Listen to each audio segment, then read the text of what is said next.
Today, Britain faces a moment few believed possible in a modern democracy, a constitutional tremor that threatens the foundations of both government and monarchy. At the center is King Charles III, a monarch for just short of a decade now confronted with a situation of unprecedented magnitude. It began with a surge of public anger, not just at the government in power, but at the very idea of legitimacy itself. Millions signed a petition calling for a new general election.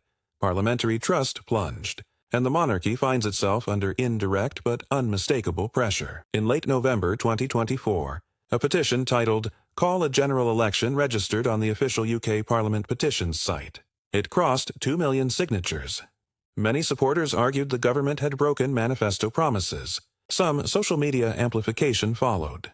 Prime Minister Keir Starmer responded by rejecting the idea of an early election, stating that winning one within a year of the last poll is not how our system works. Critically, though, this petition alone does not change the Constitution. It does not force an election or remove the government. But it does serve as a potent indicator of citizen frustration, the kind of signal a modern democracy cannot easily ignore. Trust in government and public institutions is eroding. Polls show growing numbers of voters believe the government lacks the right to govern. While specific figures vary by source, the trend is clear. When trust collapses, legitimacy cracks. The monarchy has long stood above partisan politics as a stabilizing figure in British life. But when public faith in institutions falls, the monarchy's symbolic value can be challenged by default. King Charles III inherited his role in 2022 at a time of relatively stable political order. The British monarchy operates on constitutional convention. The Crown acts on ministerial advice, remains politically neutral, and above all, protects national continuity. Historically, there are very few occasions when the monarch intervened directly in government formation or dissolution. The last notable example was in 1834 under King William IV. This clearance of above politics is foundational to the monarchy's legitimacy in modern Britain. What makes the current moment different is a convergence of crises, mass public petitions, economic strain, and rising signs of institutional drift. For example, the petition's signature count soared rapidly, but questions were raised about the authenticity of some entries with reports that some signatures originated overseas. Still, the message looms large. Large numbers of citizens joined a formal petition while expressing a sense that the government cannot continue as is. At the same time, economic worries and service pressures from public services to cost of living add cumulative weight to the political moment. In short, this isn't just politics as usual. It's a moment of legitimacy testing. Here is King Charles's dilemma in plain terms. If he acts by dismissing the government or encouraging an election, he risks shattering the long-held convention of royal neutrality and could trigger a political conflict unprecedented in modern times. If he stays silent while the government appears unable to govern, he risks the monarchy being perceived as passive or even complicit in institutional decline. Sources indicate the king has been seeking constitutional advice from legal scholars and former prime ministers behind closed doors.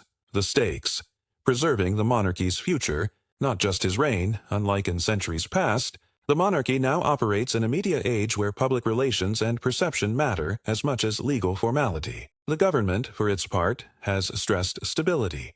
The Prime Minister has emphasized continuity, noting that the last general election was only months ago and that his focus is on deliverables. He has rejected calls for a snap election despite the petition. From a constitutional standpoint, only the monarch can dissolve Parliament, but only on the advice of the Prime Minister. That remains the core of the system.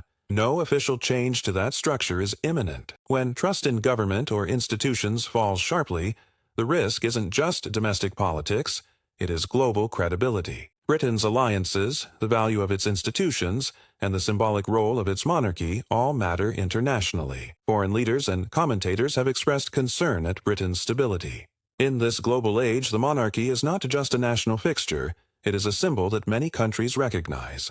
A disruption in that symbol can carry ripple effects beyond Britain's borders. So, what could happen? Elections held, the king acts on ministerial advice, but this would be politically explosive and constitutionally delicate. Government continues but reforms. The Prime Minister negotiates, rebuilds trust, and avoids an election collapse. Stalemate and legitimacy crisis deepens. No election. No reform public disengagement grows. The monarchy's role is questioned. And Britain enters a period of uncertainty. In each scenario, the monarchy plays a central but largely invisible role. The question is not just who leads the government, but how the institutions lead the people. King Charles III has spent his lifetime preparing for the throne. But nothing in modern royal history could have prepared him for the possibility of being caught between a government under siege and a people calling for renewal. Britain now stands at a crossroads. If its core institutions are to remain credible, they must not only work, they must be seen to work. The monarchy is not just a relic of the past. It remains a living symbol of British continuity. In the next few months, how Britain navigates this constitutional strain will define not just a reign, but the future of the crown in a democracy. And for millions of citizens, the question is simple. Can your government serve you, and can your crown remain above politics? Whatever happens next, the world will be watching.